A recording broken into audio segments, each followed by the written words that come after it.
রবিবার রামনবমী গোটা দেশ জুড়ে সর্বত্র পালন করা হচ্ছে এই দিনটি। আর ঠিক তেমনই শহর শিলিগুড়িতেও সকাল থেকেই রামনবমীকে ঘিরে জোর কদমে চলছে প্রস্তুতি।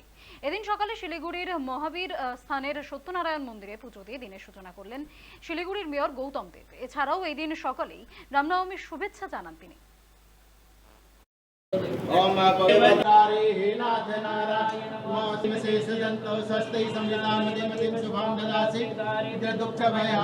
और यहाँ भगवान राम का पूजन करते हुए देख सकते हैं आप मेयर गौतम देव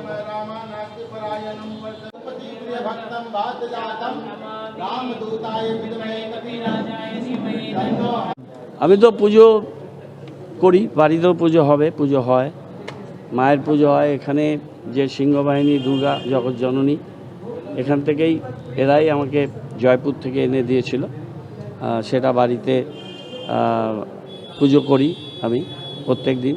এবং দুর্গা পূজা আজকে এখানে একটা বিশেষ দিন, সেই দিনে আমি আমার মতো করে আমি এই মন্দিরে মাঝে মধ্যেই আসি, পুজো দিই।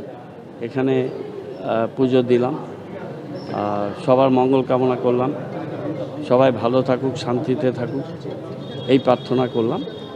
এবং পুজো দিয়ে আজকে অন্য কাজে আমি শান্তিতে থাকুক, এই প্রার্থনা করলাম।